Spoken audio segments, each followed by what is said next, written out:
તો શું આપણે વાત કરી?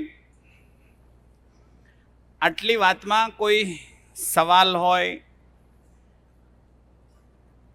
કોઈ પ્રશ્ન ઉઠતો હોય, અસહમતિ બનતી હોય તો વાત થઈ શકે. આપણે જોવાનો પ્રયત્ન કરતા હતા કે જીવતા હોવું અને જીવવું એ બે શું છે.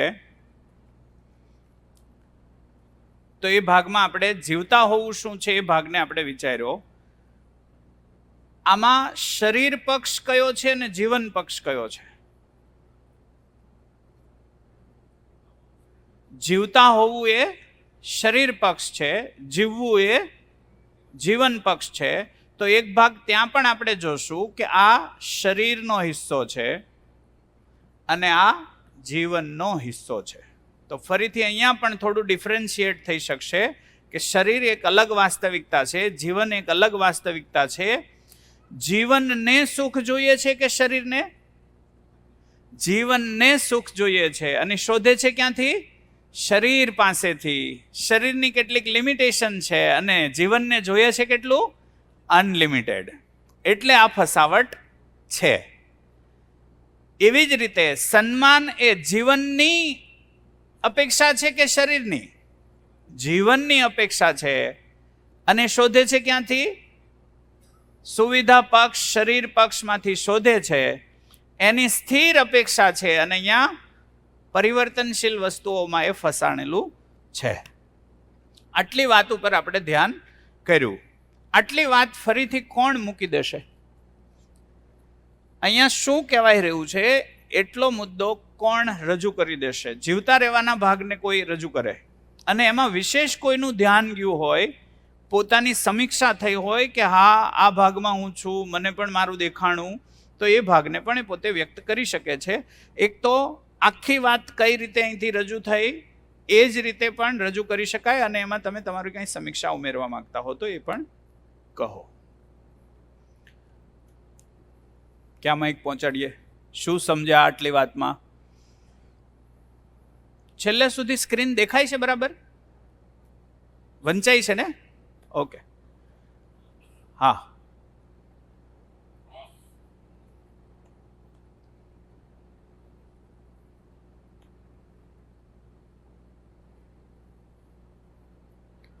આહાર, નિંદ્રા, ભય, પ્રજનન. અમે થોડા દિવસ પહેલા શિબિર ચલાવતા હતા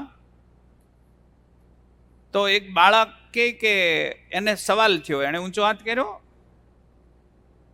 એટલે એણે પૂછ્યું કે આ નિંદ્રા શું હોય?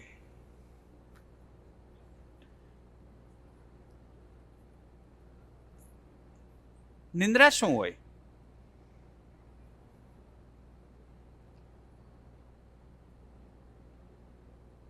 નિંદ્રા શું હોય? નિંદ્રા શું કામ હોય?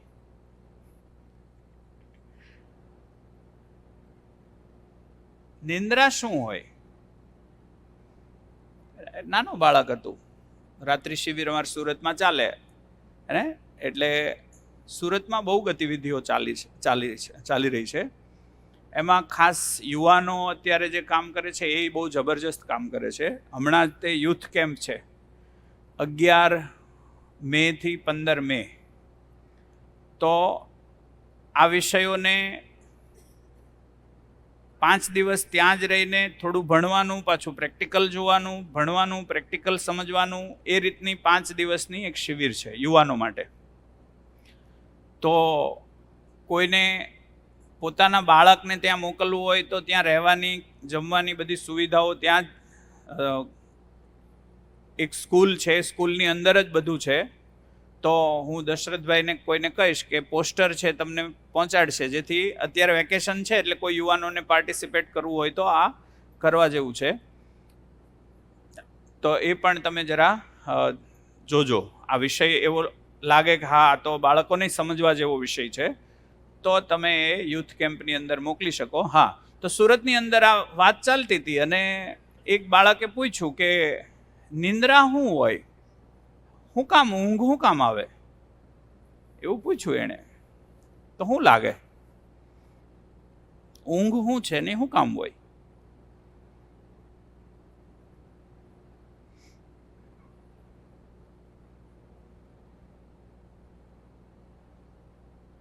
સવાલ તો વાહિયાત નથી ને? મારું તો એક સૂત્ર છે, એ મારું છે, સવાલ ક્યારેય વાહિયાત ન હોય, જવાબ વાહિયાત હોઈ શકે. સવાલ ક્યારેય વાહિયાત ન હોય, જવાબ વાહિયાત હોઈ શકે. તો બાળકનો સવાલ તો વાહિયાત નથી, એને તો બસ અંતસ્ફૂર્ણા થઈ કે આ નિંદ્રા વાત આવી, તેને એમ થયું નિંદ્રા શું હોય. એણે એને પપ્પાને પૂછ્યું તો એણે એવું કીધું કે તું જ માઇક લે ને તું જ પૂછ. એટલે એણે પૂછ્યું તો એણે તો શું લાગે, ઊંઘ શું હોય, નિંદ્રા શું છે, શું હોય ને શું કામ હોય? આંખ મીચીને હોઈ જવું એટલે નિંદ્રા છે. શું કામ? આવું કેમ થાય? માઇક લો.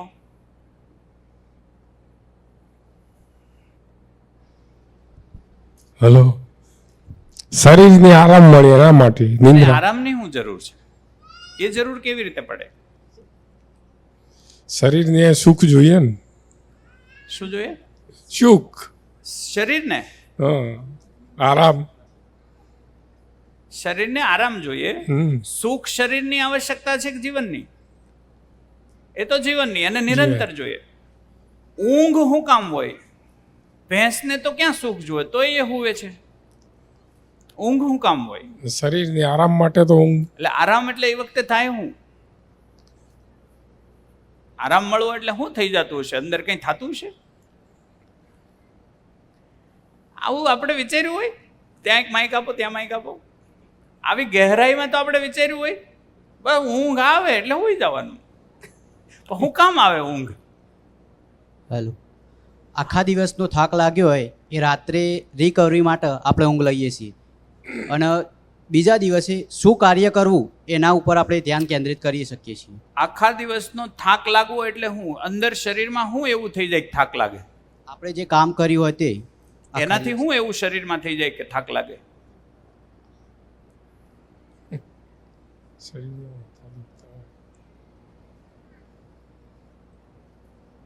કેટલો નાનો અમથો સવાલ છે કે નહીં? હે, વિચારતા કરી દે. નાનો અમથો સવાલ છે. હું એવું થાય હું અંદર કે મને થાક લાગે? વજન વધઘટ થઈ જાય છે? કાંઈ થઈ જાય છે? નહીં તો શું થાય છે? શું એવું થાય કે થાક લાગવા માંડે? આખો દિવસ કામ કર્યું એટલે શરીરમાં કમજોરી આવે. એ એના કારણે આવે છે. શું થાય એવું એ જ તો પૂછું છું. અહીંયા માઇક આપો, ત્યાં માઇક આપો. હા, બોલો બોલો. આખા દિવસના કામથી જે બોડીમાં ડેમેજીસ જનરેટ થાય એને રિકવરી કરવા માટે જોઈએ. આપણું જે મન છે એ થાકે તો એને પણ કંઈક, ફોર એક્ઝામ્પલ આપણે રાત્રે જ્યારે સૂઈએ ત્યારે ઘણીવાર એવું હોય કે તમારું સ્ટ્રેસફુલ મન હોય, પણ સવારે ઉઠતાની સામે કંઈક તમને મનમાં પણ ચેન્જીસ આવતા હોય છે, એટલે એક નવી ઉત્સાહ અને ઉમંગનો એડિશન થતું હોય છે. એઝ વેલ એઝ બોડીની જે રિપેર મિકેનિઝમ આખી હોય એ રાત દરમિયાન થતી હોય છે, એટલે તમને નેક્સ્ટ ડે માટે પ્રિપેર થઈ જાય બોડીને. બરાબર છે. તો આરામ મળવો એટલે શું એમ? તો હું જ્યારે વાત કરું ત્યારે મારા ફેફસા, ગળું, આ ગલોફા એ બધા કામ કરે. હવાનું ઘર્ષણ મારા શરીર સાથે સતત થયા કરે. એ ઘર્ષણના કારણે આ ભાગમાં અનેક કોષો ડેમેજ થાય, નાશ પામે. અને જે કોષો નાશ પામે છે એ કોષોનું ફરીથી હું જ્યારે શાંત બેસું એટલે કે શરીરને આરામ આપું ત્યારે એ કોષો ફરીથી ડેવલપ થાય અને પાછા હતા એટલા ને એટલા થઈ જાય. તો આપણે ચાલીએ ત્યારે પણ આપણા શરીરના અનેક કોષો નાશ પામે, અને ખાલી આમ કરીએ ત્યાં હજારો કોષો નાશ પામે. એનું રિપ્લેસમેન્ટ સતત મિનિટે મિનિટે ચાલતું હોય, પણ અમુક ઘટના એવી હોય, અમુક ભાગો એવા હોય કે જ્યાં એક ચોક્કસ સમય સુધી એને ખાલી આરામ આપીએ તો જ એ ડેમેજ છે ડેમેજની પૂર્તિ થાય. બાળકો નીચે હોલમાં જાય,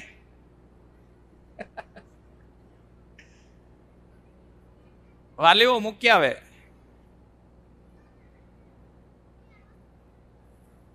બાળકોને વાલી પોતે જઈને મૂકી આવે એવું લાગે તો હા. તો સેલ ડિવિઝન એટલે કોષનું વિભાજન થાય ને કોષમાંથી નવા કોષો બનવાની ક્રિયા સતત ચાલે. સૂતા હોય ત્યારે એ ક્રિયા વ્યવસ્થિત રીતે પૂરી થાય એટલે સવારે ફરીથી પાછું કામ વ્યવસ્થિત કરી શકીએ. તો જે ઘસારો લાગે છે, હું કામ કરું ત્યારે મારા શરીરના અંગોને ઘસારો લાગે છે, એ ઘસારો કામ કરતો રહું ત્યારે રિપેર એટલો ન થઈ શકે જેટલો હું આરામથી સૂઈ જાઉં ત્યારે એનું રિપેરિંગ કામ છે વ્યવસ્થિત રીતે થઈ જાય. તો ઊંઘ એ શું છે? સક્રિયતા દરમિયાન, શરીરની સક્રિયતા દરમિયાન જે ઘસારો લાગ્યો એ ઘસારાની પૂર્તિ કરવા માટેનું રિપેરિંગ કામ એટલે ઊંઘ. હે ને? જી. કેવો નાનો અમથો સવાલ પણ ગહેરાઈ છે. સાયન્સ એવું કહે છે કે 8 વર્ષમાં આપણા બોડીના તમામ સેલનું રિપ્લેસમેન્ટ થઈ જાય. એટલે બોડી જે હતી એની રહેતી નથી, આખી નવી થઈ જાય. આ ચામડી તો કાયમ નવી થાય. અને રોજ પગને તળિયા છે, આંતરડાનો અંદરનો ભાગ છે, એ તો રોજ નવો થાય. એકવાર ખાધું એટલે ખોરાકને અંદર લઈ ગયા એટલે અસંખ્ય કોષો નાશ પામે, એની જગ્યાએ રિપ્લેસમેન્ટ સતત ચાલુ જ હોય. તો એ તો રોજ નવા કોષો બનતા જાય, એટલે એ ભાગો તો નવા બને જ. હાડકાં એવી વસ્તુ છે કે જેનું રિપ્લેસમેન્ટ ધીમી ગતિએ થાય, પણ થાય. તો હાડકાનું રિપ્લેસમેન્ટ છે 8 વર્ષે પૂરેપૂરું થઈ જાય, નવું બોડી બની જાય. તો 8 વર્ષનું વિજ્ઞાન એમ કહે છે કે 8 વર્ષે આ શરીર નથી રહેતું, નવું થઈ જાય. પણ મારા વિચાર એ નહીં રહે. એનો મતલબ શું થઈ ગયો? અહીંથી પણ તર્ક આવે કે બોડીમાં ચેન્જ થાય છે, માન્યતા તો ઘણીવાર એની રહે છે, 1000 વર્ષ એની માન્યતાથી જીવે, માન્યતા નથી બદલાતી, કોષ બદલાઈ જાય છે. હે? તો જીવન અલગ ઇકાઈ છે, અહીંથી પણ થોડો ખ્યાલ આવે. જી. તો નિંદ્રા, ભય શું કામ હોય? એક ભાઈ એવો સવાલ પૂછ્યો, તો ભય શું કામ હોય?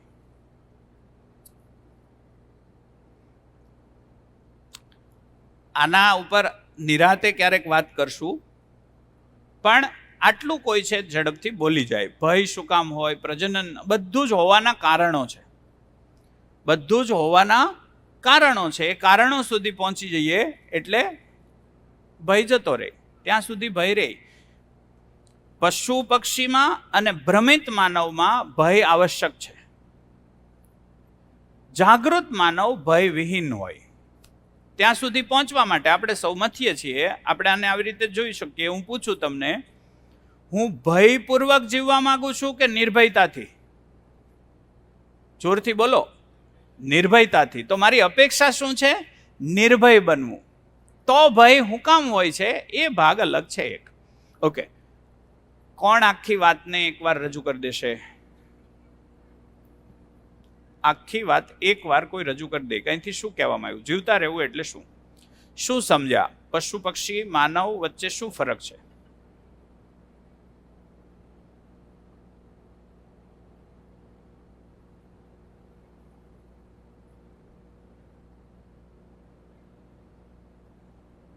કોઈ નહીં? આવું થોડું ચાલે. માઇક આપો અહીંયા. હા, ગમે તે વાંધો નહીં. અહીંયા એવું સમજવામાં આવ્યું કે જીવતા રહેવું અને જીવવું શું છે. કારણ કે પશુઓ પણ 5 ઇન્દ્રિયો અને આહારથી જીવે છે. પશુઓ વિરુદ્ધ સાઈડથી જીવે છે. એ ઇન્દ્રિયોનો ઉપયોગ જે 5 ઇન્દ્રિયો જ્ઞાનેન્દ્રિય છે અને મનુષ્ય પાસે પણ છે. અને પશુઓ એ 5 જ્ઞાનેન્દ્રિયો આહાર, નિદ્રા, ભય અને પ્રજનન માટે ઉપયોગ કરી અને જીવે છે. ત્યારે માણસ અવળી સાઈડથી જીવે છે. કારણ કે આહાર લેવા માટે, નિદ્રા, ભય, મૈથુન, સુખ માટે લેવા માટે જીવે છે. એ અવળી સાઈડથી નીચે આવે છે અને નીચે આવીને એનામાં એ સુખ શોધે છે. પણ સુખ એ અઢળક અને નિરંતર શોધે છે, પણ વિષયોમાંથી શોધે છે, એટલે ક્ષણિક છે, એટલે એડ્રેસ ખોટું છે, ત્યાં એને મળતું નથી. એવી રીતે સન્માન પણ જે ધન, પદ, રૂપ અને બળમાંથી શોધે છે, પણ એ સન્માન સ્થાયી શોધે છે, પેલું અસ્થાયી છે, એડ્રેસ ખોટું છે, એટલે એને મળતું નથી. અને અંતે એને ભૂતકાળની પીડા, વર્તમાનનો વિરોધ અને ભવિષ્યની ચિંતા એને મળે છે. આવું છે કે નહીં? આવું છે કે નહીં? છે. તો આ જીવવું છે કે જીવતા રહેવું છે? હું ભૂતકાળની પીડા સાથે, વર્તમાનના વિરોધ સાથે અને ભવિષ્યની ચિંતા સાથે જીવું છું, તો એ ખુશીપૂર્વક જીવું છું કે બસ વર્ષો કાપું છું? વર્ષો કાપું છું. અને તો આનાથી મુક્તિ હું ઈચ્છું છું કે આમાં જ રહેવા માંગુ છું? આમાંથી મુક્તિ ઈચ્છું છું. તો જીવવું છે શું, અને જીવવું છે શું એને આપણે થોડું ખોલવાનો પ્રયત્ન કરીએ. માણસ છે એ જીવન છે, જીવન પાસે કલ્પનાશીલતા છે. એ સુખ શોધે છે તો એની પાસે કલ્પનાશીલતા પણ છે. માણસ પાસે કલ્પનાશીલતા છે. અઢળકનો સ્ત્રોત કોણ હોઈ શકે? મારે અઢળક જોતું છે તો એનો સ્ત્રોત કેવો હોવો જોઈએ? અઢળક. મારે નિરંતર જોઈએ છે તો એનો સ્ત્રોત પણ કેવો હોવો જોઈએ? નિરંતર. શરીર નિરંતર છે કે એની કોઈ સીમા છે? એની સીમા છે. અને શરીર સીમિત છે, પણ અહીંયા જો ધ્યાન જાય તો મારી પાસે અઢળક શું છે? કલ્પનાશીલતા છે. બધા પાસે અઢળક છે કે સીમિત છે? બધા પાસે અઢળક છે. ઓકે, તો સુખને સમજવાનો આપણે પ્રયત્ન કરીએ. મારી અંદર સતત ચાલતું હોય, એક ક્ષણ માટે બંધ ન હોય એવું શું?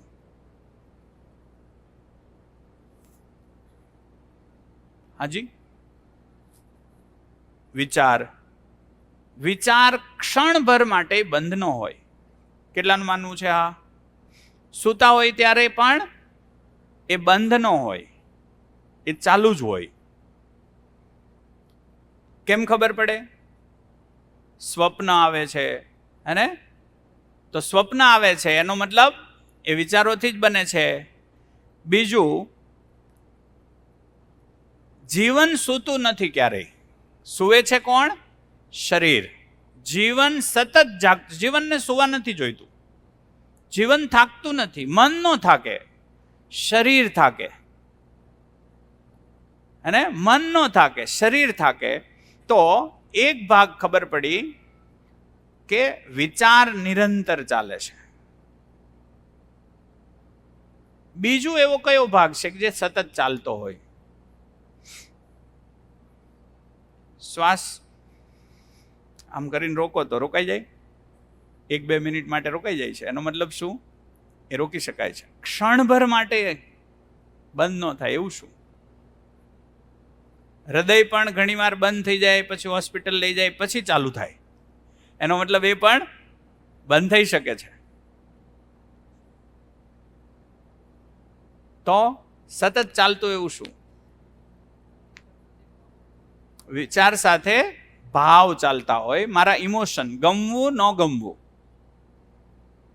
અને બરાબર ચેક કરો તો ગમવું ન ગમવું એ ક્ષણ ચાલે કે ક્યારેક ક્યારેક જ ચાલે? હું આમ બેઠો છું, કેમ? આમ મન ગમે. પછી હું આમ બેસું, કેમ? મને આમ ગમવા માંડ્યું. આમ હું થાકી જઈશ એટલે પાછું સ્થિતિ બદલીશ. એનો મતલબ ક્ષણ મારા શરીર સાથે શું ગમે છે, શું નથી ગમતું, એ ભાગ સાથે હું હોઉં છું કે નહીં? કંઈક વિચાર આવ્યો, એ બરાબર ગયો તો ગમ્યું, બરાબર ન ચાલ્યો તો ન ગમ્યું. એટલે વિચારની સાથે કોણ જોડાયેલું છે? ભાવ. કેટલાનું ધ્યાન જાય છે? ભાવ, ઇમોશન, લાગણીઓ. અને આ સતત ચાલતું હોય. રાત્રે પણ સૂતા હોય ત્યારે આ ભાવ ચાલતા જ હોય. જેમ કે સવારે ઉઠીએ અને આપણે કહીએ કે આજ બહુ સરસ ઊંઘ આવી. એનો મતલબ શું? ગમ્યું કે ન ગમ્યું? ગમવું. એનો મતલબ એવો થયો કે મારું શરીર સૂતું છે, એની તમામ સૂવાની ક્રિયા જેટલી ઘડી રહી, એ ઘટિત થયેલી ઘટના દરમિયાન સતત જીવન ઓબ્ઝર્વ કરે છે. સતત વિચાર અને ભાવ દ્વારા એનું મૂલ્યાંકન થાય છે. એના આધારે એક નિષ્કર્ષ સવારે બને, આજ મને સારી ઊંઘ આવી, અથવા તો આજ મને બરાબર ઊંઘ ન આવી. બેમાંથી એક નિષ્કર્ષ બને છે. બરાબર ન આવી એનો મતલબ આખી સૂતો તો ત્યારે સમગ્ર ઘટનાને નોંધનારું કોઈ છે, એ નોંધી રહ્યું છે કે બરાબર આવ્યું કે ન આવ્યું. એટલે ભાવ અને વિચાર સતત ચાલતા હોય, એ બંધ ન થાય. કેટલાનું ધ્યાન જાય છે? બરાબર.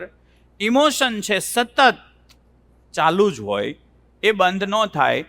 ઘણીવાર હૃદય બંધ થઈ જાય, પછી પાછું ચાલુ થાય, ત્યારે એ બોલી શકે એવી સ્થિતિમાં આવે ત્યારે એ પાછો એ ભાવને રજૂ કરે છે કે કે મને આવું થયું પછી આવું આવું લાગ્યું, હા કે ના?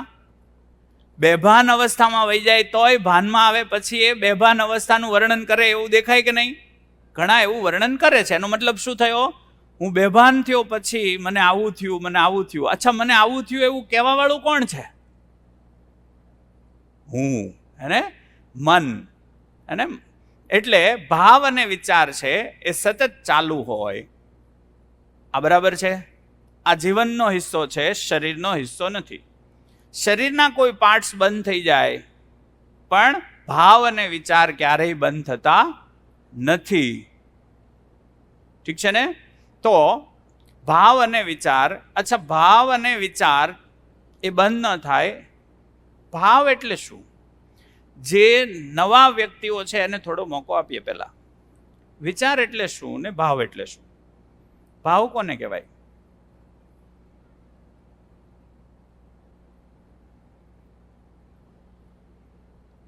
ભાવ એટલે શું?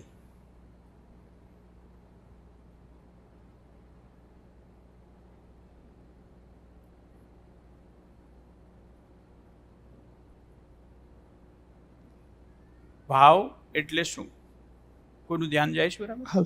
હાજી, ક્યાં? આપણા શરીરમાં ઉદ્ભવતી લાગણીઓ જે લાગણી એટલે ભાવ, લાગણીઓ કેવી બી હોઈ શકે. એટલે ભાવો આપણે એ પ્રમાણે થાય કે ભાઈ લાગણી સારી હોય તો સારો ભાવ લાગે, લાગણી પ્રમાણે ભાવ. અને વિચારો સતત ચાલુ હોય, વિચારોથી આપણે છટકી નથી શકતા. અને વિચારોથી, સાહેબ, મારું એવું કહેવું છે કે વિચારોથી છટકવા માંગીએ તો જાણે આપણે કાપીએ છીએ એક વૃક્ષ અને ઉગી જાય છે જંગલો. એક વૃક્ષ આપણે વિચારોથી છટકવા જઈએ છીએ તો ઓર ગહેરાઈમાં જતા જઈએ. એટલે વિચારો નિરંતર છે, મારું એવું માનવું. ઓકે. વિચારની વ્યાખ્યા, પરિભાષા આપવી હોય તો, ભાવની પરિભાષા આપવી હોય, પહેલા ભાવ ઉપર જોઈએ. ભાવની પરિભાષા આપવી હોય, વ્યાખ્યા આપવી હોય તો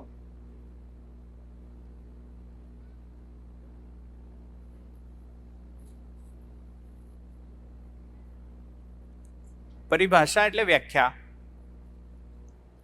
એક વ્યાખ્યામાં એને વ્યાખ્યાયિત કરવું હોય તો ભાવ શું છે? એમ, ભાવ એટલે શું?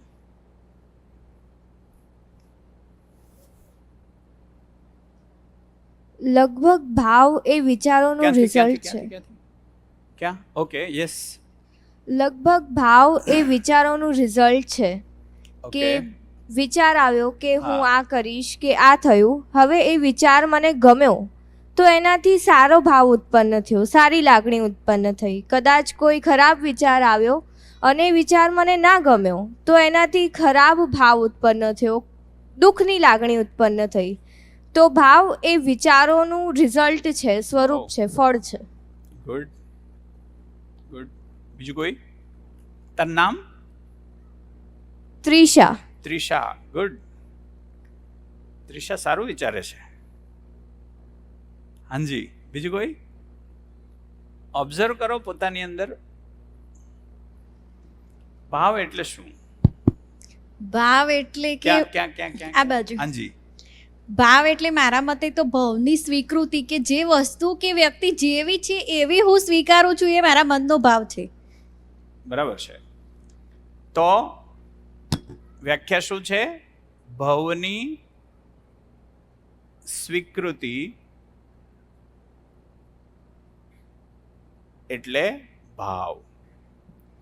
હવે આને જ સમજીએ. ભાવ એટલે શું?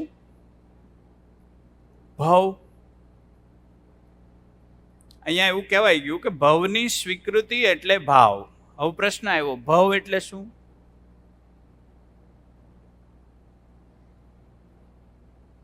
ભાવ એટલે સંસાર. ભાવ એટલે શું? આખો સંસાર. આપણે કહીએ ને ભવસાગર. ભવસાગર. તો ભાવ એટલે શું? સંસાર. સંસારની સ્વીકૃતિ, ભાવની સ્વીકૃતિ એટલે શું? ભાવ. હું જ્યારે કોઈ વસ્તુને સ્વીકારું છું ત્યારે મારામાં શું પ્રગટે છે?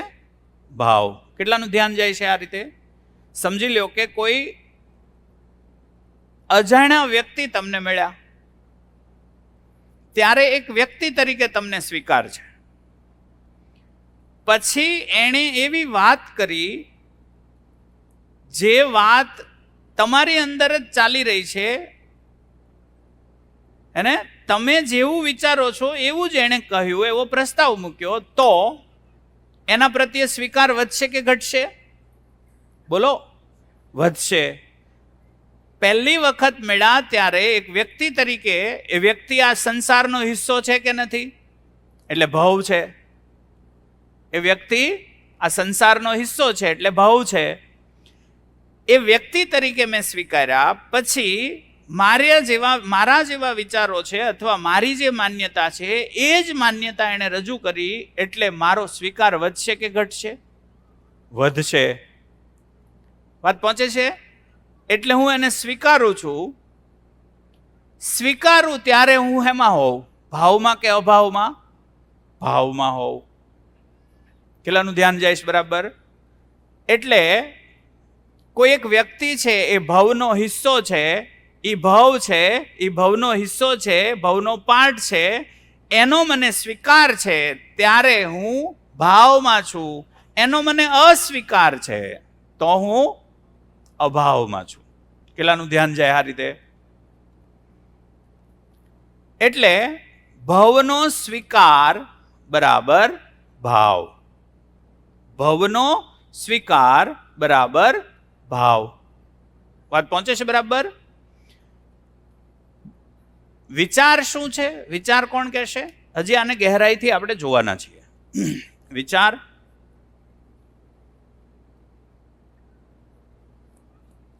ભવનો સ્વીકાર એટલે ભાવ, અને ભાવનું વિશ્લેષણ, ભાવનું વિશ્લેષણ એટલે વિચાર. આને બરાબર જુઓ તો પહેલું શું કીધું? ભવની સ્વીકૃતિ એટલે ભાવ. ભાવનું વિશ્લેષણ. દાખલા તરીકે આને સમજીએ.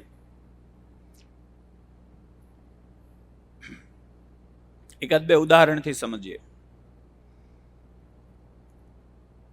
એક ઘટના કહું એટલે તમને થોડુંક એના ઉપર થશે.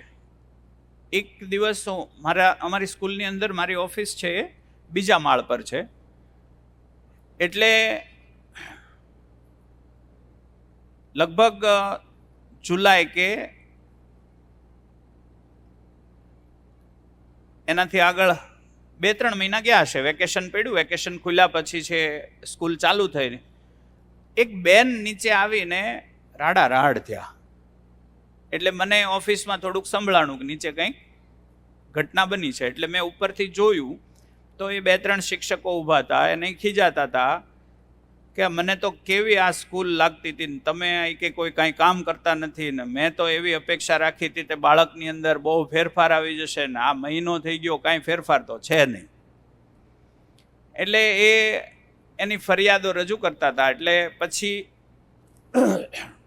મને એવું લાગ્યું કે આ બેન સાથે મારે બેસવું જોઈએ. એટલે મેં ઉપર એને બોલાવ્યા, એણે ઉપર મોકલ્યા. એટલે મેં બેસાડીને વાત કરી. મેં કીધું બોલો શું થયું? તો કે સાહેબ મેં તો આ સ્કૂલને બહુ સારી માનીને અહીંયા મૂક્યો હતો. મને એમ હતું કે મારા બાળકમાં ફેરફાર આવી જશે, પણ કાંઈ ફેરફાર નથી, એમનેમ છે. એટલે મેં કીધું કેટલો સમય થયો? તો કે મહિનો થયો. એટલે મેં કીધું મહિનામાં એમ તો કેમ ફેરફાર આવે? ધીમી ગતિ આ ફેરફાર હોય એમ? તો કે કેટલીક ધીમી ગતિ? હું પહેલા ધોરણથી ફેરફારની અપેક્ષા રાખું છું, 8મા સુધી જ પહોંચી ગયો, હવે 9માં આવ્યું. આમ કહેતા કહેતા એ એક વાક્ય એવું બોલી પડ્યા અને મને તો એ કે એવું લાગે કે આમાં કોઈ દી ફેરફાર આવશે જ નહીં. હું તો તમારા ભાઈને કીધું નહીં કહું છું કે આપણો છોકરો હોસ્પિટલમાં બદલાઈ ગયો છે, આમાં કોઈ દી ફેરફાર નહીં આવે, આ મારો છોકરો જ નથી કે આવું એ બોલ્યા. એટલે હું તો અચકાણો એકદમ. મને એમ થયું એક માં આવી કેવી રીતે બોલી શકે? એટલે મેં એને પૂછ્યું, મેં કીધું આ તમે જે હમણાં વાત કરી એ તમે કયા આધારે કહો?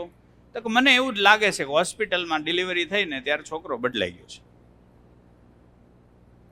તમારા ભાઈને મેં કે ઘણી વાર કીધું પણ એ કાંઈ માનતા નથી. મેં કીધું આ વાત તમે મને કરી એ તમે તમારા દીકરા સાથે કરેલી છે ક્યારે? તો કે હું તો કાયમ કહું છું. આમાં કેદી ફેરફાર આવે?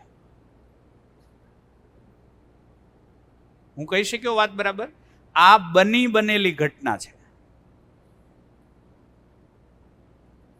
પછી મને એમ થયું કે દીકરાને મળું તો ખરો. એટલે દીકરાને હું મળ્યો. બેન તો જતા રહ્યા. પછી હું દીકરાને મળ્યો. મેં કીધું કેવું ચાલે છે? તો કે સારું ચાલે છે. મેં કીધું આ સ્કૂલમાં ગમે છે? તો કે હા ગમે છે. પછી મેં કીધું તાર મમ્મી આવ્યા હતા. તો એણે એવું કીધું કે એ કહેતા હશે હોસ્પિટલમાં બદલાઈ ગયો એમ. મેં કીધું તો તને ખબર છે એમ ને? તો કે હા એ તો પહેલેથી કહે છે, હવે એમાં કાંઈ ફેરફાર થાય એવું નથી. તો સમજદાર કોણ લાગ્યું? કોને સ્વીકાર છે? છોકરાને સ્વીકાર છે જે છે એ. હવે કોને સ્વીકાર નથી? અચ્છા, તો એ માને એ દીકરા પ્રત્યે ભાવ હશે કે અભાવ? કેટલાનું ધ્યાન જાય? ભાવ એટલે દીકરો દીકરો છે, હે, બદલાઈ ગયો કે ઈ છે કે બીજાનો છે કે મારો છે ઈ છે, પણ મને સ્વીકાર નથી. અચ્છા, નહીં ને સમજી લો કે નથી બદલાયો, ધારી લો કે બદલાયો નથી અને એ માની બેઠા છે, તો આવું બની શકે કે નહીં? એની પોતાનો વહેમ છે બદલાઈ ગયો, રિયલમાં બદલાયો નથી. તો છે કોનો? પોતાનો જ. વર્તન કેવું છે? પરાયા જેવું. ભવનો સ્વીકાર, ધ્યાન જાય છે બરાબર? ભવનો સ્વીકાર બરાબર ભાવ. ભાવનું વિશ્લેષણ એટલે વિચાર. જે મારામાં અભાવ છે તો એનું વિચાર દ્વારા વિશ્લેષણ થાય છે, અને ભાવ છે તો એનું પણ વિશ્લેષણ થાય છે. અભાવમાં વિચારોમાં સ્થિરતા હશે કે અસ્થિરતા? અભાવ હશે તો સ્થિરતા હશે કે અસ્થિરતા? અસ્થિરતા. ભાવમાં સ્થિરતા. કેટલાનું ધ્યાન જાય છે બરાબર? તો ભાવ છે ત્યારે વિશ્લેષણ થાય છે, એ વિશ્લેષણ સુખદ છે. અભાવમાં છું ત્યારે પણ વિશ્લેષણ થાય છે, એ વિશ્લેષણ વંટોળ, વિચારોનું વંટોળ ક્યારે હશે? અભાવમાં. અને ભાવ થાય ત્યારે સ્વીકાર હોય, સ્વીકારમાં વિચારોની સ્થિરતા હોય. આ વાત પહોંચે છે? આવું દેખાય છે?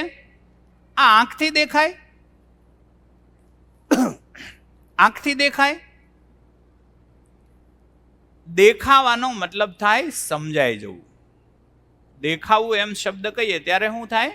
દેખાવું બરાબર સમજાઈ જવું. એટલે એક સૂત્ર છે, સમજા તો દેખા, નહીં સમજા તો ક્યાં દેખા. સમજાઈ જાય તો દેખાણું, નહીં સમજાય તો નહીં દેખાણું. તો સમજાઈ જવાનો મતલબ દેખાઈ જવું. હે? અચ્છા, દેખાવાની ક્રિયા આંખથી થાય કે ચામડીથી? દેખાવાની ક્રિયા આંખથી થાય કે ચામડીથી? કેટલાને એવું લાગે આંખથી દેખાય એટલે દેખાઈ ગયું કે ભાઈ? ચામડી જોવે? ચામડીથી કઈ દેખાય? ચામડીથી કઈ દેખાય? અચ્છા, હું તમને એમ કહું આંખ બંધ કરો, અને આંખ બંધ કરીને હું તમારા એક હાથમાં ટમેટું મૂકું અને એક હાથમાં બટાટું મૂકું, તમને કહું ઓળખી લો, તો ઓળખી લેશો કે નહીં? બોલો જોરથી. એનો મતલબ શું? ચામડીને પણ દેખાય. દેખાવાનો મતલબ શું થાય? સમજાઈ જવું. કેટલાનું ધ્યાન જાય છે? આંખથી ક્યારેય પૂરું ન દેખાય. અચ્છા, તમે મને આંખથી જુઓ છો, આંખો દેખાવ છું કડતો?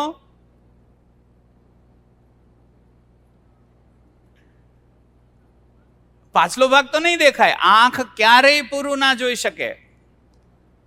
આંખ ક્યારેય પૂરું ના જોઈ શકે. એટલે એક સૂત્ર છે, આંખથી અધિક સક્ષમ ગણિત છે, ગણિતથી અધિક સક્ષમ સમજ છે. આંખથી વધુ સક્ષમ કોણ છે? ગણિત. ગણિતથી વધુ સક્ષમ કોણ છે? સમજ. કેટલાનું ધ્યાન જાય છે? આ સૂત્રને થોડુંક પચાવો. જેમ કે બાળકો એ પૂછે તમને કે ધરતી કેવી હોય, તો તમે શું કહો? ધરતી કેવી હોય એમ તમને પૂછે તો તમે શું કહો? ધરતી ગોળ હોય. પછી એ પૂછે કે કેમ ખબર પડે ગોળ એટલે કેવી એમ? તો આપણે શું કરીએ? એક દડો લઈએ, ધારો કે એક દડો લઈએ. આ દડો ગોળ છે કે નહીં? તો એને કહીએ આ ગોળ છે. પછી ધરતીને સમજાવવા માટે આંખ કામ લાગશે કે ગણિત? ગણિત કામ લાગશે. આ દડો છે જોવામાં ગોળ, જોવામાં આંખ કામ લાગશે. આખે આખું જોઈ લે ફેરવીને એકવાર. પછી એમ કહેવામાં આવે કે આ દડો છે એની 200, 250, 300 કે 500 ગણી મોટી આ ધરતી છે. તો હવે ચિત્રણમાં આવી જશે કે નહીં? હવે કલ્પનામાં આવી જશે. એનો મતલબ શેનો ઉપયોગ કર્યો? ગણિતનો. આંખથી વધુ સક્ષમ કોણ છે? ગણિત. ગણિતથી વધુ સક્ષમ સમજ છે. તો સમજ તો અલ્ટિમેટ છે. આંખથી કશું જ જાજુ નથી દેખાતું. જેમ કે વસ્તુ પૂરેપૂરી દેખાય ક્યારે? વસ્તુ પૂરી ક્યારે દેખાય? કાલે આપણે જોયું હતું. વસ્તુ પૂરી ક્યારે દેખાય?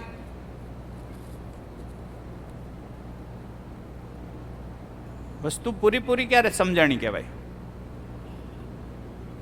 રૂપ, ગુણ, સ્વભાવ અને ધર્મ. 4 વસ્તુ, વસ્તુના 4 મુદ્દા દેખાઈ જાય. એનું રૂપ દેખાઈ જાય, ગુણ દેખાઈ જાય. ગુણ એટલે એમાં થતી ક્રિયાઓ. ગુણ દેખાઈ જાય, સ્વભાવ સમજાઈ જાય અને ધર્મ સમજાઈ જાય, ત્યારે એ વસ્તુ પૂર્ણ દેખાય. આંખથી શું દેખાય? રૂપ દેખાય ખાલી. તો આખી વસ્તુ સમજાઈ ગઈ કે અધૂરી? એનો મતલબ શું થયો? આંખ બહુ જ સીમિત જોઈ શકે છે. અને આપણે એવું હું સમજીને બેઠા છીએ, મારી આંખે દેખાય તો જ હું માનું. આંખથી નહીં દેખાય તો ભાઈ તને ભગવાન જ બચાવે. અને તો સમજ આવવી. સમજે કોણ? આંખ કે જીવન? જીવન સમજે છે. જ્યારે એક દડો જોયો તો દડો છે આંખ દ્વારા, પ્રકાશની મદદથી આંખ દ્વારા જીવને જોઈ લીધો કે અચ્છા આ દડો ગોળ હોય, આને હવે આટલા ગણી કરવાની એટલે ધરતીનું સ્વરૂપ આપે, તો ત્યારે એને રૂપ દેખાશે. હે ને? તો દેખાવું મતલબ સમજાઈ જવું. એટલે સૂત્ર છે. શું સૂત્ર છે? સમજા તો દેખા, નહીં સમજા તો ક્યાં દેખા. અને આપણે બીજી રીતે જોઈએ. તમે આજે ઘરે જાઓ અને ઘરે જતાની સાથે તમે રૂમમાં પ્રવેશ કરો એટલે તમારા ટીપોય ઉપર એક કોઈ નવી વસ્તુ છે, તમે આજ પહેલાં કોઈ દિવસ જોઈ નથી. તો સમજાઈ ગઈ, દેખાઈ ગઈ. શું લાગે છે? ખાલી શું દેખાણું? ખાલી વસ્તુ દેખાણી ખાલી. તો સમજાઈ ગઈ. એનો ઉપયોગ હું ખબર નથી, એ ક્રિયા કેમ કરે ખબર નથી. તો ખાલી એનું રૂપ દેખાણું. હે ને? એનું રૂપ ખાલી દેખાણું. એ કામ શું કરે છે અને ઉપયોગમાં ક્યાં આવે એ તો હજી બાકી રહેશે. એટલે તરત આપણે પૂછશું કોકને કે આ શું છે? વસ્તુ તો નહીંતર આંખમાં જાય જ છે, પણ સમજાણી ક્યાં? એટલે સમજાય ત્યારે જ હું સમજવું દેખાઈ ગઈ. નથી સમજાણી તો કાંઈ કામનું નથી. ઓકે, તો ફરી પાછા મૂળ વાત ઉપર આવીએ. તો મમ્મી અને દીકરો એમની વચ્ચેની આપણી વાત ચાલુ હતી. તો મમ્મીને એ દીકરાનો સ્વીકાર છે કે અસ્વીકાર છે? અસ્વીકાર છે. આપણા ઘરમાં બાળકનો સ્વીકાર છે કે સર્ટિફિકેટનો સ્વીકાર છે? બોલો બોલો. આપણા ઘરમાં બાળકનો સ્વીકાર છે કે સર્ટિફિકેટનો? બોલો. અઘરું પડે છે થોડું? હે? બોલવું અઘરું પડે છે. હે ને? અચ્છા, ભવ કોણ છે? બાળક કે સર્ટિફિકેટ? બાળક. અને હું સ્વીકારું છું કોને? અચ્છા, હું સર્ટિફિકેટને સ્વીકારતો હોઉં તો સર્ટિફિકેટમાં હું 95% ઈચ્છું છું અને બાળક 90 લાવ્યું, તો આવા સમયે મારો બાળક સાથે સ્વીકાર હશે કે અસ્વીકાર હશે? અસ્વીકાર હશે. ત્યારે હું કમ્પેરિઝન મોડમાં જતો રહીશ. અને બાજુવાળો 96 લઈ આવ્યો, 94 લઈ આવ્યો, ને તું આટલા લઈને આવ્યો. આ બધું ચાલુ થાય કે નહીં? અમારે એકવાર 10 વર્ષ થઈ ગયા, અમને એવો વિચાર આવ્યો કે બે પેઢી વચ્ચેનો ગેપ, તે હું માનતો કે જનરેશન ગેપ છે. હવે મને એ ખ્યાલ આવ્યો કે જનરેશન ગેપ નથી, સમજનો ફરક છે. બેયમાં શું છે? સમજનો ફરક છે. સમજ જ્યારે બેયને આવી જશે ત્યારે એક જ ભાગમાં સ્થિર થઈ જશે, એમાં બીજું કંઈ નથી. તો અમે એક તરફ 250 જેટલા વિદ્યાર્થી બેસાડ્યા અને એક તરફ 250 જેટલા 400 જેટલા વાલી બેસાડ્યા, માતા પિતા. અને અમે શિક્ષકો છે ન્યુટ્રલ રહેવાનું, વાલી એની સમસ્યા કે વિદ્યાર્થી એની સમસ્યા કે. એટલે એક છોકરાએ બહુ સરસ વાત કરી કે આ વાલીઓ છે ને એ હરીફરીને માર્ક્સ સાથે અમને કમ્પેર કરે છે, બીજા સાથે કમ્પેર કરે છે. ઓલાને આટલા માર્ક્સ આવ્યા, તારે આટલા આવ્યા, ઓલાને આટલા આવ્યા, તારે આટલા આવ્યા. આ અમને નથી ગમતું એ કે. જ્યારે એણે પછી બીજો મુદ્દો એમ કીધો, જ્યારે ઘણીવાર એમ કહે ને કે ભાઈ ઓલાને તો આટલા માર્ક્સ આવ્યા, તારે કેમ આટલા જ આવ્યા, ત્યારે અમને મનમાં એવું થાય કે આપણી સોસાયટીમાં મગનભાઈ છે એને તો લાખ રૂપિયા પગાર છે, તમારે કેમ 10,000 જ છે. આવું અમને કહેવાનું મન તો થાય, પણ અમે મર્યાદા રાખીએ છીએ. અને એવું કીધું હોય તો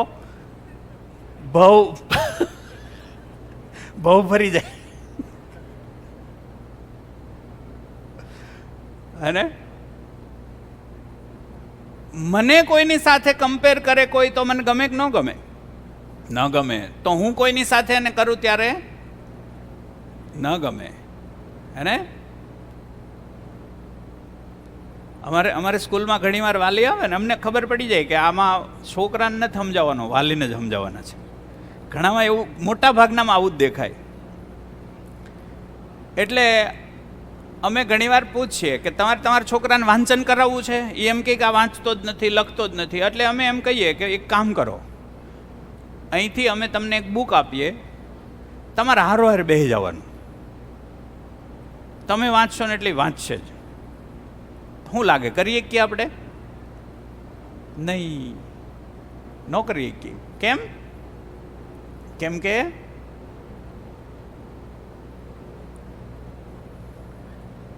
આપણે સલાહ દેવામાં માનીએ છીએ, કરીને ક્યારેય જોયું જ નથી. અને આપણને માત્ર એટલું જ ખબર પડે, સલાહ દઈએ. કરીને જોઈએ તો ખબર પડે, કરીને જોવું જોઈએ. કેટલાને એવું લાગે કે આ કરીને એકવાર જોઈ લેવું જોઈએ.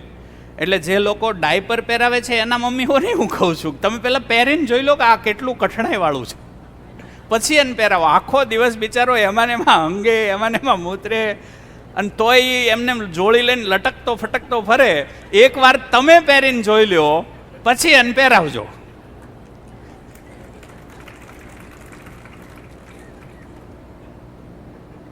શુદ્ધતાના નામે બધું ચાંદી દીધું છે. હે? એક બાળક છે એ એક ઉંમર સુધી એને ક્યાં સંડાસ બેસવું, ક્યાં પેશાબ કરવું એને ખબર હોય? એ ગમે ત્યાં સૂસુ પોટી કરે જ કે નહીં? એ એમ જ કરે કે નહીં?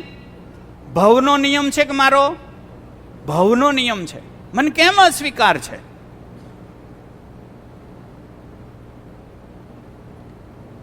મને આટલો બધો અસ્વીકાર શેનો છે? એમ ઘણા તો સવારથી પહેરાવે, સાંજે કાઢે. આવું થાય છે કે નહીં? હું તો દર વખતે કહું, એકવાર તમે ડાયપર લઈ આવો, સાંજ સુધી એમાં ને એમાં બધું કરવાનું અને પહેરી રાખવાનું, જોઈ લ્યો.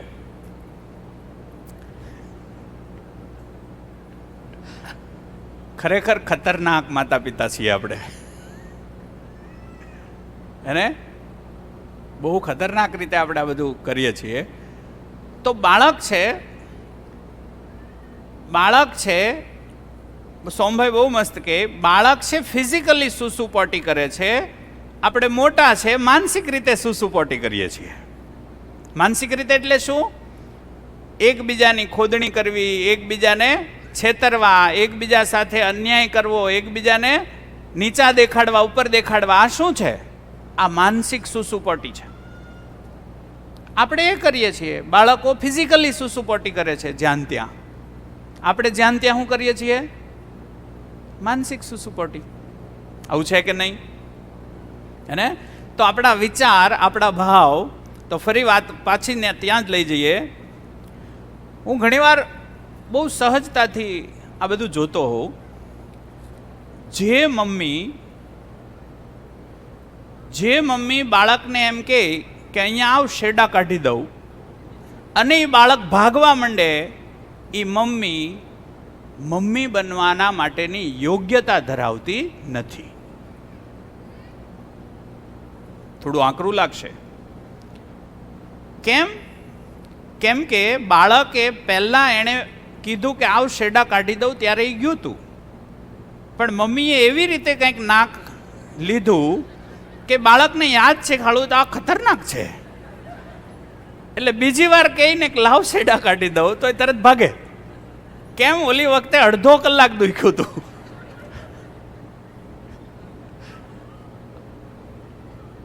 એ કરતા ભલે પડ્યા. મેં મારા બાળકો ઉછેર્યા, મને યાદ છે, મારી દીકરી અહીંયા છે નીચે સાધનભાઈના ક્લાસમાં છે. હું બંનેમાંથી કોઈ પણને કહું ને આવો નાક સાફ કરી દઉં એટલે તરત મારી પાસે આવીને આમ બેસી જતા.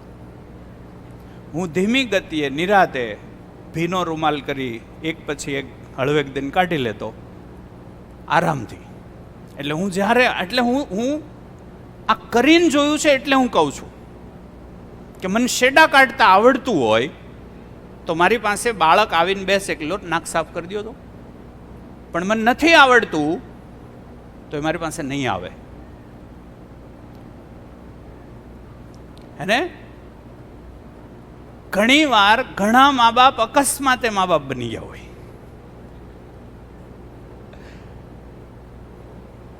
હું કહી શક્યો? લગ્ન થઈ ગયા એટલે એનું બીજું પગથિયું હું. લગ્ન થઈ ગયા પછી બીજું પગથિયું, બધા રાહ જોતા હોય હેની બાળકની, આવી ગયું, પતી ગયું. કોઈ પૂર્વ તૈયારી આપણી કોઈ એમાં છે નહીં, કોઈ પૂર્વ તૈયારી આપણી છે નહીં, બસ આવી ગયું. એટલે બાળકને માતા પિતા સાથેનો એક્સપિરિયન્સ, અને હા ઘણીવાર એવું પણ થાય કે આપણે ઉછરી ગયા, આપણને ક્યાં ખબર પડી, એ સમય થોડો ચેન્જ થયો છે. હવે જે જીવન આવે છે એ ઉત્ક્રાંતિના એ દોર પર છે કે દરેક વસ્તુને ચકાસી શકે છે નાનપણથી. એ કેમ આવું થયું એ આપણે ત્રીજા ચોથા દિવસે જ્યારે જીવન છે એને ખોલશું કે જીવન કયા સ્વરૂપમાં છે, ત્યારે ખ્યાલ આવશે કે આપણે આ પહેલી વાર નથી જન્મા. અને અવારનવાર છે આ ચક્ર ચાલે છે, એના ભાગમાં જે ગયો છે એ આ બધું જોઈને ગયો છે, એટલે એનાથી અપડેટ થઈને આવે છે. એટલે જુઓ આનું પ્રમાણ શું છે? આજનું બાળક એડવાન્સ છે કે ડિસએડવાન્ટેજ છે? એડવાન્સ છે, એનું પ્રમાણ છે. એ નવું નકોર શરીર પહેલી વાર નથી લેતું. એને પણ આપણે આગળ જતાં થોડું વિશેષ રીતે ખોલીને જોશું કે આ છે શું આ ઘટના. તો ફરીથી મૂળ વાત ઉપર પાછા આવીએ. ભાવ એટલે શું? ભવની સ્વીકૃતિ. જ્યારે હું સ્વીકારમાં હોઉં ત્યારે ભાવપૂર્ણ હોવ કે અપૂર્ણતા હોય ભાવની, ભાવપૂર્ણ હોવ એટલે જ્યારે સ્વીકાર હોય, જ્યારે હું સ્વીકૃતિમાં હોઉં, સ્વીકારમાં હોઉં, ત્યારે મારામાં ભાવની પૂર્ણતા હોય કે અપૂર્ણતા? ભાવપૂર્ણતા હોય.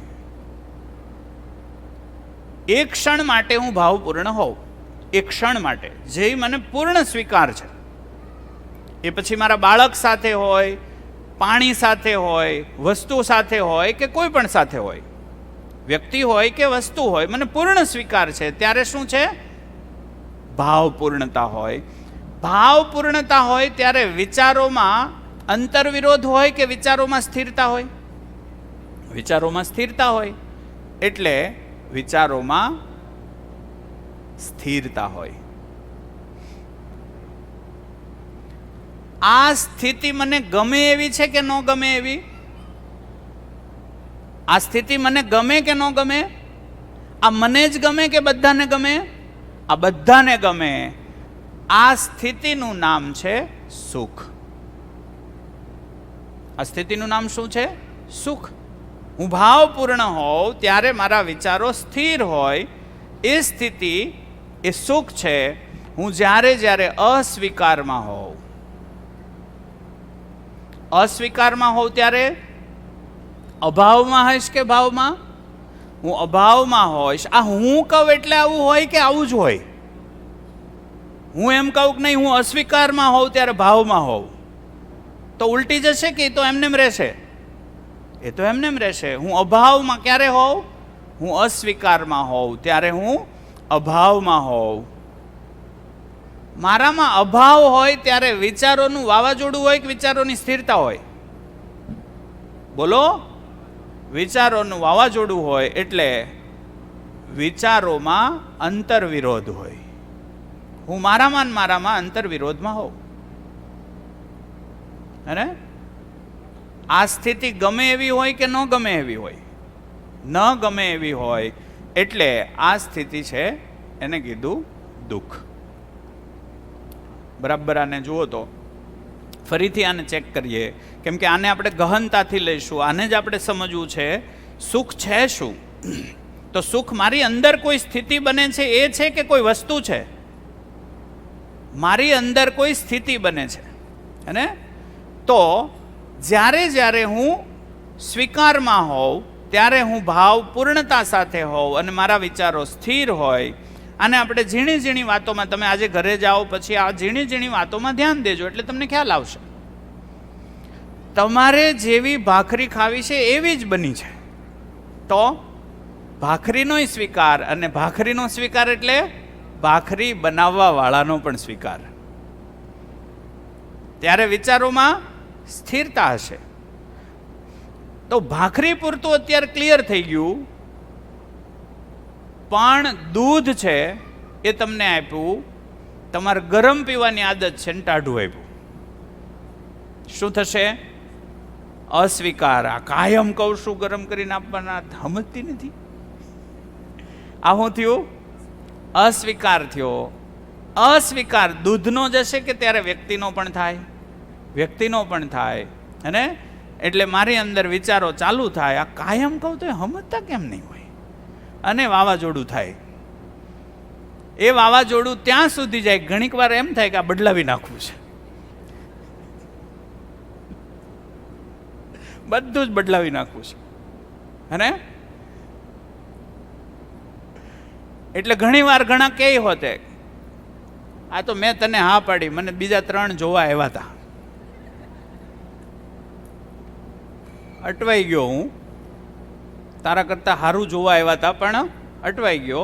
અચ્છા, જે ઓપ્શન સાથે આજે આપણે છીએ, તમારી પાસે 4 ઓપ્શન હતા, એમાંથી એક ઓપ્શન લીધો. જે ઓપ્શન સાથે છીએ અને જે ઓપ્શનને આપણે રિજેક્ટ કર્યા, એ ઓપ્શન ક્યાંક ને ક્યાંક તો છે જ કે નહીં? ત્યાં જઈને જોયા હોય ને.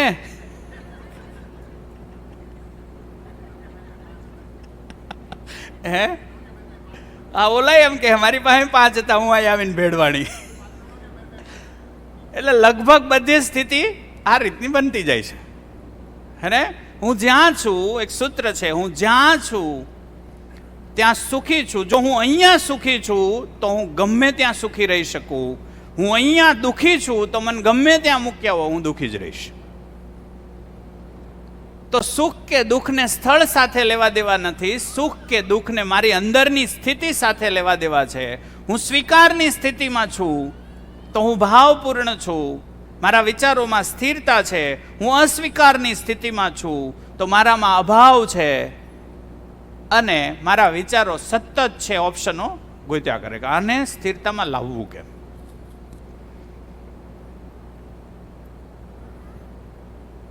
આટલે સુધીમાં કોઈ સવાલ થતો હોય તો જુઓ ને, આટલી વાતમાં કંઈ સવાલ થતો હોય, તમને બનતું હોય, કંઈ સવાલ બનતો હોય, હા માઇક આપો.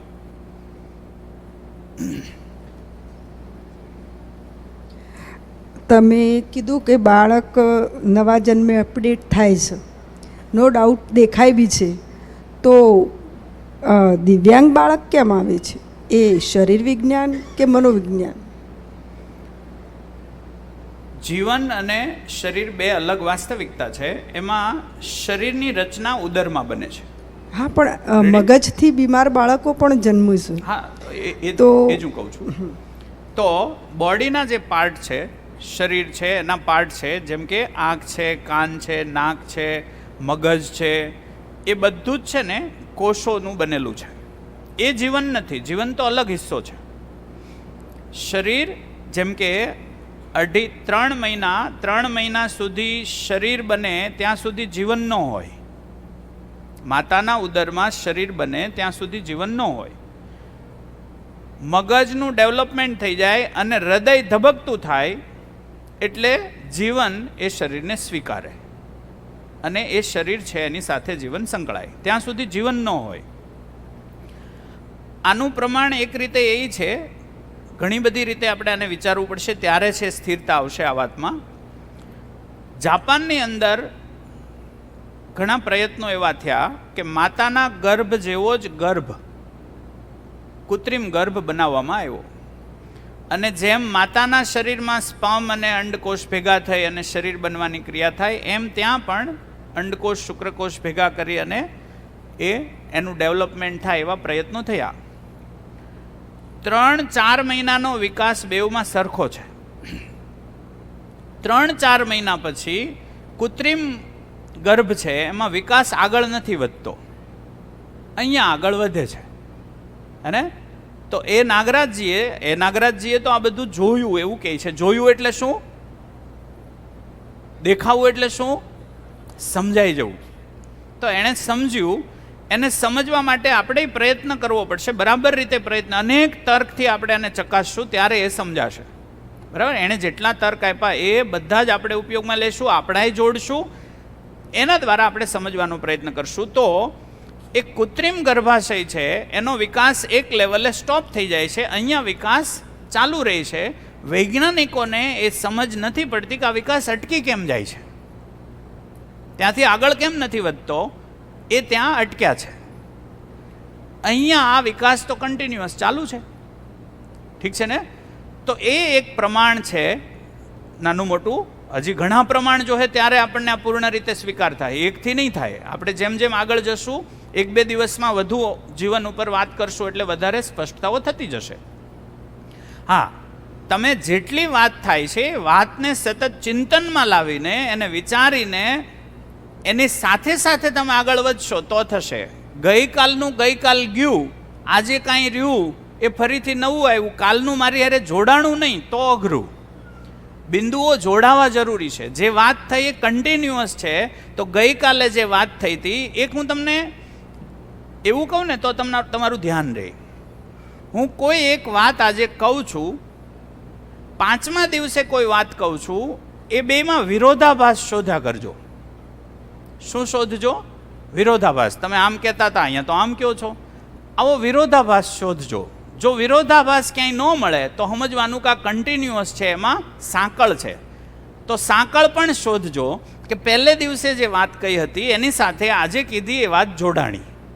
તો બિંદુઓ જોડવાનું કામ કોનું છે? તમારું. હું જેટલો પ્રયત્ન થાય એટલો મારાથી કરીશ કે જોડાણ કરવા લાગુ, પણ એમ છતાંય સામે પ્રયત્ન કોણે કરવો પડશે? તમારે પણ. ઠીક છે ને? તો જેમ આપણે વાત કરી કે માણસ સતત મૂલ્યાંકન કરે છે, મૂલ્યાંકન કરનારું જીવન છે કે શરીર છે? તો જીવન છે. તો જીવન મૂલ્યાંકન કર્યા જ કરે. આંખ દ્વારા માહિતી અંદર ગઈ, કાન દ્વારા કોઈ શબ્દો અંદર ગયા, અને નાક દ્વારા કોઈ સુગંધ ગંધ અંદર ગઈ, ચામડી દ્વારા કોઈ સ્પર્શ અંદર ગયો. એ દરેક સ્પર્શનું મૂલ્યાંકન કરે છે, દરેક અવાજનું મૂલ્યાંકન કરે છે, દરેક શબ્દનું મૂલ્યાંકન કરે છે. એ વ્યક્તિની અંદર જીવન સતત મૂલ્યાંકન કરે છે. મૂલ્યાંકન કરવાનો મતલબ મૂલ્ય આંકવાનો પ્રયત્ન કરે છે, એના આધારે એ મૂલ્ય એનું શું છે એ સમજવાનો જીવન પ્રયત્ન કરે છે. તો માતા પિતા માર્ક્સને મહત્વ આપી દે તો બાળક પણ માર્ક્સને મહત્વ આપી દે, માર્ક્સના આધારે આખી જિંદગી છે જીવવાનો પ્રયત્ન કરે.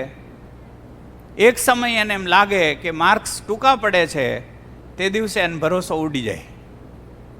મૂલ્યાંકન એણે શરૂ ક્યાંથી કર્યું હતું?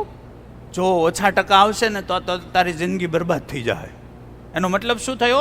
આ શબ્દોનું મૂલ્યાંકન થાય છે એટલે એ માર્ક્સ તરફ દોડે છે. હું તો ઘણીવાર કહેતો હોઉં કે માર્ક્સ માટે સાઇન થીટા, કોસ થીટા, પાયથાગોરસની થિયરી આવે. એટલે પાયથાગોરસની થિયરી છે બાળક ભણી લે. અકાઉન્ટ ભણે એટલે હિસાબ કિતાબની થિયરીઓ બાળકે ભણી લીધી, હે.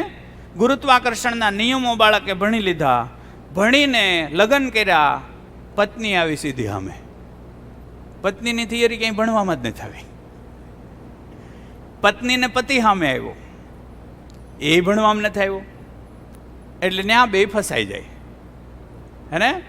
આ એનું એન્જિનિયરિંગ લઈને જોર લગાવે, ઓ પેલા છે એનું ડોક્ટરી લઈને જોર લગાવે, બેયની વચ્ચે અથડામણ ચાલે. બેયનો સમન્વય થઈ અને જિંદગી જીવાઈ જાય એવી આપણી પાસે ડિઝાઇન નીકળી નથી હજી. એટલે મૂલ્યાંકન થાય કે આ મહત્વનું કે આ મહત્વનું, આ મહત્વનું કે આ મહત્વનું. કોઈકમાં એ વધુ મહત્વનું માની લે, એ રીતે એ જીવે, જિંદગીની રીતે જ કામ કરે. એમાં મારા મૂલ્યાંકન ખોટા હશે તો જિંદગી મને પછાડશે. પછાડે ત્યારે ફરીથી ચેક કરે કે આ થયું હું તો આવું માનતો હતો ને, ખોટો પડે એટલે ફરીથી પાછું વિશ્લેષણ ચાલુ થાય. તો આવી રીતે મૂલ્યાંકન થાય જ છે. આવું થાય છે કે નહીં તમે ચેક કરો. બધાની અંદર આવું ચેક કરવાનો અધિકાર છે. એટલે એમાં ચેક કરતા જઈએ અને આગળ વધતા જઈએ. હાજી, કોઈ કંઈ પૂછવું હોય એટલે સુધીમાં. જી, માઇક આપો ને ત્યાં.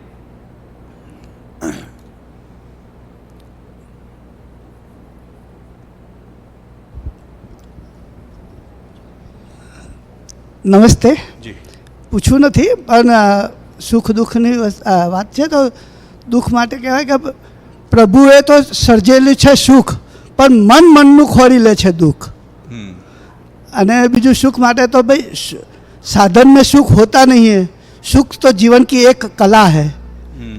અને બીજું સાહેબ કે જો સ્વીકાર હશો એકાદી વાત, તો અમારે બી હવે એક ગાર્ડન છે એનું, એમાં ફૂલો થાય છે.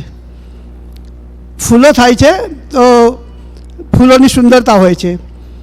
ઘરવાળાને એમ કે ફૂલ તોડી અને હું ભગવાનને ચડાવું, ફૂલો તોડીને હું ભગવાનને ચડાવું. અને મારું માનવું એવું છે કે ભગવાનને ચડાવવાની આપણે ફૂલોની કે એવી જરૂર નથી કે ફૂલોને તોડીને ભગવાનને ચડાવો. ફૂલોની બ્યુટી ત્યાંની જગ્યા જ સરસ છે. તો આ એક વસ્તુ બને છે કે ભાઈ શું કરવું. પછી અમે થોડું એ વિચાર થાય, પછી બંનેનો સ્વીકૃતિ એ કરી કે અમે ભગવાનના ફોટા ત્યાં આગળ મૂકી દીધા બાગ બગીચામાં, અને ત્યાં જ આરતી કરીએ છીએ. એટલે બંનેનું સચવાઈ ગયું, પણ ફૂલ તોડવાની તો મને નથી ગમ્યું. બરાબર છે. એટલે મૂલ્યાંકન થયા કરે, મૂલ્યાંકન આધારિત વિચાર બદલીને પાછું એ રીતે લાવે. બરાબર છે ને? બહુ સરસ. ચાલો, તો આજનો સેશન છે એમાં આજનું હોમવર્ક તમને કહું. એક જ મિનિટ સર. હા, ભાવ અને અભાવ વિશે તો સમજાયું, પણ થોડું પ્રભાવ વિશે સમજ કાલે જોઈએ. ઓકે. તો તમારે ઘરે એક ક્ષણ તમારા ભાવ અને વિચાર ઉપર તમારે ધ્યાન દેવાનું છે. તમારું હોમવર્ક શું છે? અહીંથી ચપ્પલ પહેરો ત્યાંથી માંડીને પાછા ચપ્પલ અહીંયા ઉતારો ત્યાં સુધી તમારે તમારા સાક્ષી રહેવાનું છે. અને એમાં અહીંયા જે કહેવાયું કે હા સ્વીકાર હતો, ત્યાં હું ભાવપૂર્ણતામાં છું અને વિચારોમાં સ્થિરતા છે, એ દેખાય છે કે નહીં? હું જ્યારે અસ્વીકારમાં છું ત્યારે મારી અંદર અંતરવિરોધ ચાલુ થાય છે, આવું દેખાય છે કે નહીં? એને સતત ચેક કરવાનું છે. અને આવતીકાલે અહીંથી આપણે આગળ ચાલશું તમારા પ્રતિભાવ લઈને. અને તમારો સવાલ પણ લઈશું. એક બેનનો વચ્ચે સવાલ હતો, એ પણ મારે પહેલાં લેવો હતો પણ એ ભૂલાઈ ગયો. કાલે તમે બેઉ બહેનો છે, સવાલ તમે મૂકજો, પછી છે આપણે આગળ ચાલશું. હાજી, ધન્યવાદ, નમસ્કાર, મળીએ કાલે.